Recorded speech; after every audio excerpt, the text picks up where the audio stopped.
Hello everyone, start किया जाए। तो लास्ट क्लास में हम लोगों ने वेक्टर्स स्टार्ट किया था और इसमें आगे वेक्टर्स में हम आपको और बताना स्टार्ट करते हैं।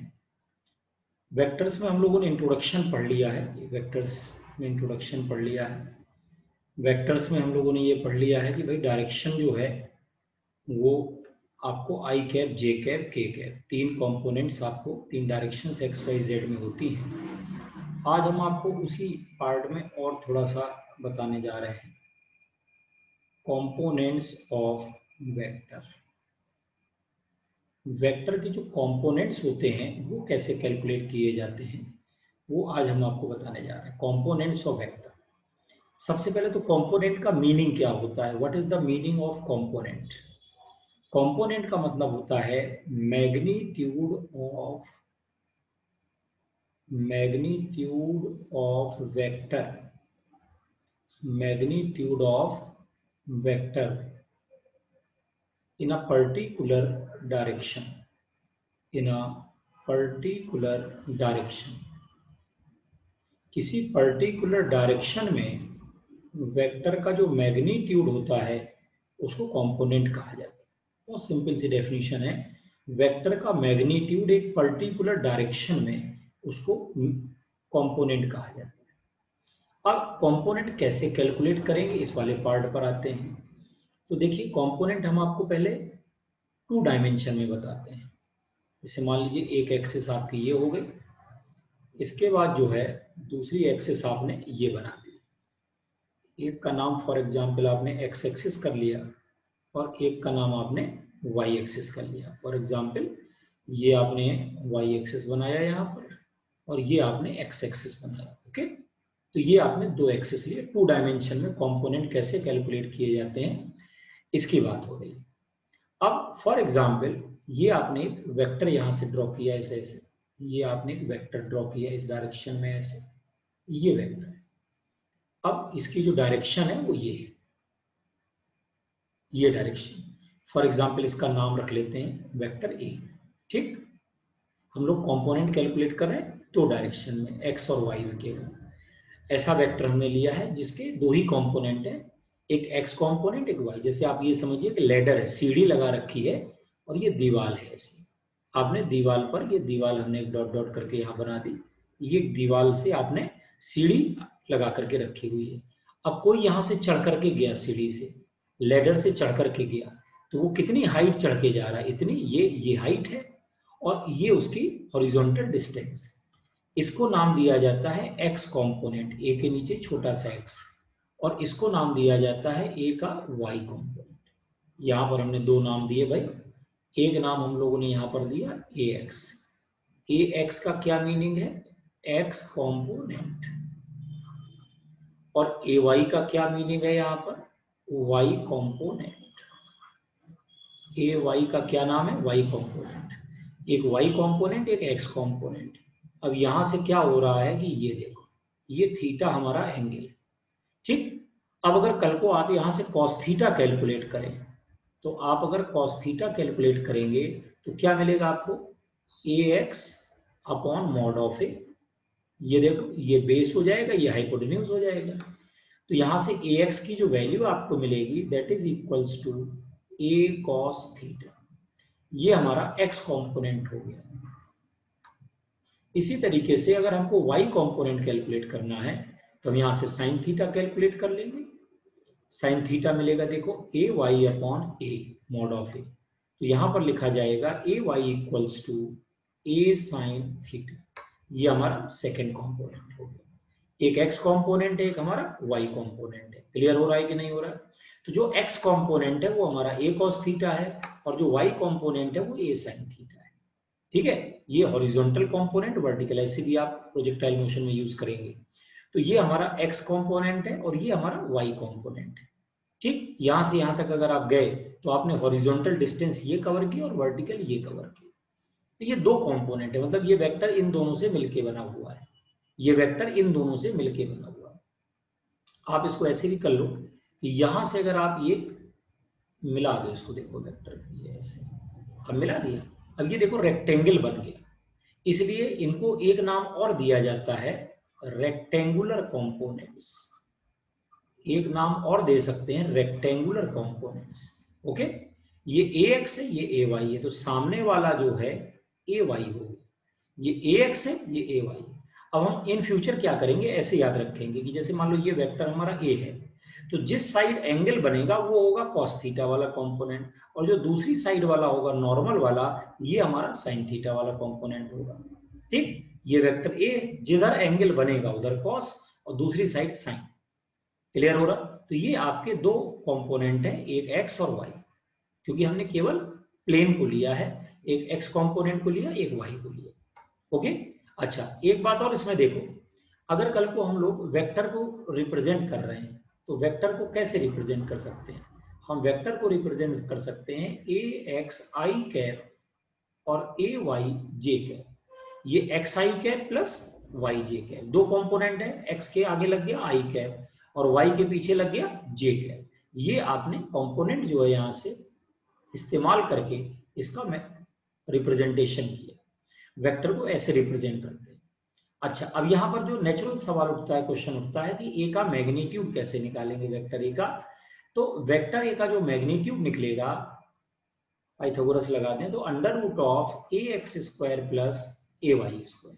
समझ में आ रहा है? जैसे आप पीछे डायग्राम आपके था, अब इस डायग्राम में देखें तो ये बेस हो गया, ये परपेंडिकुलर हो गया और ये आपका हाइपोटेन्यूज हो गया। तो हमने कुछ नहीं किया, हमने सिंपली जो है पाइथागोरस थ्योरम लगा दी तो मैग्नीट्यूड आ गया। साथ में अगर एंगल निकालना है विद द एक्स एक्सिस, तो टेन थीटा जो है वो ए वाई अपॉन ए एक्स लिखा जा सकता है। यहां पर थीटा क्या है, angle with the x axis.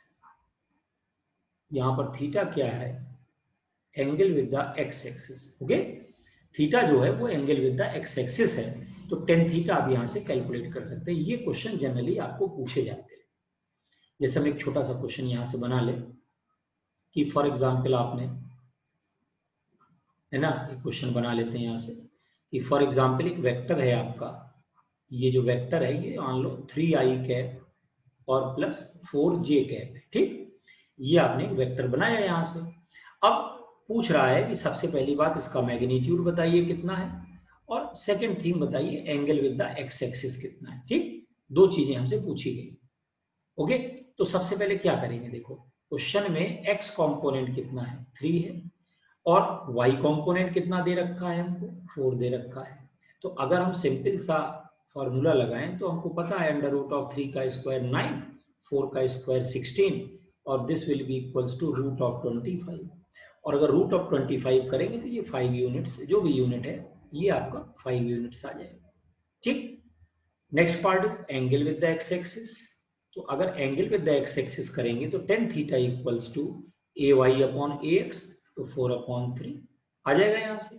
Tan theta 4/3, या थीटा को लिखा जा सकता है टेन इनवर्स 4/3। ओके, अब ये तो देखो एक सिंपल तरीका लिखने का हो गया, लेकिन मैं आपको एक जानकारी दे रहा हूं आज, क्या कि जैसे आप एक ट्रायंगल बनाए, यहाँ पे एक ट्रायंगल आपने बनाया इस तरीके से, ठीक है, और ये साइड की लेंथ मान लो 3 है, ये 4 है और ये 5 है, राइट एंगल ट्रायंगल बनता है ये। अब देखिएगा, अब ये एंगल जो आपने लिया है यहां से, ये एंगल फॉर एग्जांपल आपने जो है यहाँ पे थीटा मान लो ये लिया हुआ है, देखो टेन थीटा आपका 4/3 आ रहा है, 4/3 आ रहा है, ठीक है ना। ये 4 है, ये 3 है, ये परपेंडिकुलर हो गया, ये हमारा क्या हो गया, बेस हो गया। तो यहाँ पर ये 5 है, ये 4 है, ये 3 है, ये ट्रायंगल हमने ऐसे बना दिया।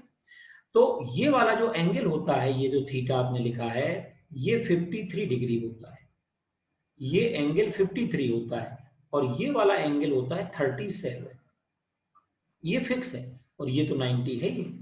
तो ये 3, 4, 5 का जो राइट एंगल ट्रायंगल होता है, इसमें ये जो एंगल है ये 53 होता है और ये 37 होता है। अब एक बात और देखो, याद रखना कितना आसान है, यहाँ पर याद रखना इतना आसान है कि यहाँ पर देखो 5 लिखा है, यहाँ 3 लिखा है, तो दोनों को मिलाकर के यहाँ 53 हमने लिख दिया, 5, 3, 53। तो ये 5 और 3 के बीच का 53 और सामने वाला जो बचेगा वो 37। तो आप यहाँ से थीटा की वैल्यू जो है वो 53 डिग्री भी लिख सकते हो, क्योंकि ये हमने अभी आपको जानकारी दी कि अगर 3, 4, 5 का राइट एंगल ट्रायंगल है तो ये आपका एंगल जो बनता है ये 53 का बनता है। ओके, तो ये कंपोनेंट निकालना आपको मैंने 2 डायमेंशन में बताया। ओके, 2 डायमेंशन में कंपोनेंट कैसे निकाले जाते हैं वो मैंने आपको बताया।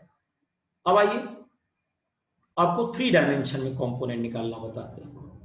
3 डायमेंशन में कंपोनेंट कैसे निकाले जाते हैं, जैसे कि यहाँ कोऑर्डिनेट एक्सिस हम लोग ड्रॉ कर लें, ठीक है ना। इस तरीके से मान लीजिए ये हम लोगों ने 3D के हिसाब से बनाया।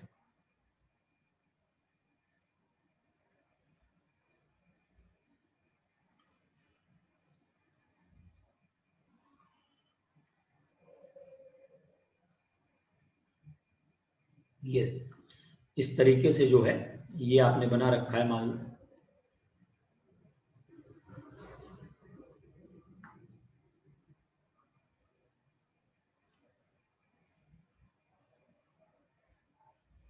ये क्यूबॉइड शेप का हमने 3D स्ट्रक्चर बनाया है। अब फॉर एग्जांपल ये हमने थोड़ी देर के लिए देखें तो ये हमारा एक्स एक्सिस हो गया, देखो ये एक्स है और ये मान लीजिए सेम प्लेन पर हमारा वाई है और ये परपेंडिकुलर प्लेन पर हमने जेड को बना लिया, ठीक। ये 3 एक्सिस बन गए। अब यहां पर क्या होगा कि अगर किसी वेक्टर को हम रिप्रेजेंट करें और वेक्टर को हम रिप्रेजेंट करें डायगोनल में, डायगोनल ऑफ द क्यूबॉइड, ये हमने क्यूबॉइड के डायगोनल में रिप्रेजेंट किया है। ये हमारा वेक्टर है, इस तरीके से हमने इसको रिप्रेजेंट किया। ये वेक्टर मान लो ए है। अब आप यहां से देखिए ये ओरिजिन हो गया, यहाँ पे ये एक्स कंपोनेंट यहाँ पर बन गया, देखो ये हमारा वाई कंपोनेंट देखो सामने आपको दिख रहा है, और ये कौन सा कंपोनेंट दिख रहा है, जेड कंपोनेंट। यहां से चले हम लोग इस जगह से और यहां तक आ गए, देखो ये एक्स कंपोनेंट है, ये वाई कंपोनेंट है, ये हमारा जेड कंपोनेंट है। क्लियर। तो जब यहां पर हम वेक्टर को लिखेंगे then we will write vector a equals to a x i cap a y j cap and a z k cap. अब यहां पर देखो 3 कंपोनेंट, क्लियर है। ये मान लो लेंथ है, ये ब्रेथ है, ये हाइट है। तो जो वेक्टर ए हमारा है ये अंडर रूट ऑफ क्या मिलेगा, l square plus b square plus h square होगा, है ना। ये अंडर रूट ऑफ डायगोनल जो होता है इसका, ये यही तो होता है। ये हमारा लेंथ हो गया, ये ब्रेथ हो गया और ये हाइट हो गई। अगर इसके हिसाब से बात करें तो वेक्टर ए का जो मैग्नीट्यूड होगा under root of a x square plus a y square plus a z square, okay. ये वेक्टर का मैग्नीट्यूड। तो ये हमारा 3 डायमेंशन के हिसाब से है। और यहां पर देखिए 3 कंपोनेंट है, एक्स है, वाई है और जेड है। इसको ऑर्थोगोनल सिस्टम कहते हैं। इसको हम लोग अपनी लैंग्वेज में ऑर्थोगोनल सिस्टम कहते हैं। ऑर्थोगोनल का मतलब होता है 3 एक्सेस है और तीनों एक दूसरे के साथ नॉर्मल है, ओके।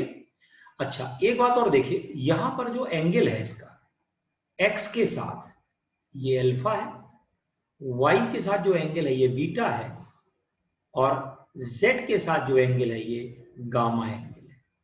क्लियर हो रहा है। यहां पर 3 एंगल होते हैं, कौन कौन से। एक एंगल होता है अल्फा। अल्फा कौन सा एंगल है, angle of vector a, angle of vector a with x axis, ठीक।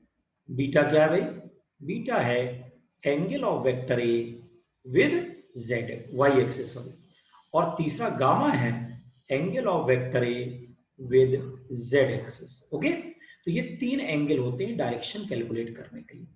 समझ में आ रहा है, एक अल्फा, एक बीटा, एक गामा। तो यहाँ पर 3 एंगल होते हैं, वहां सिंपली थीटा था, एक्स के साथ थीटा हो गया, वाई के साथ 90 माइनस थीटा हो गया।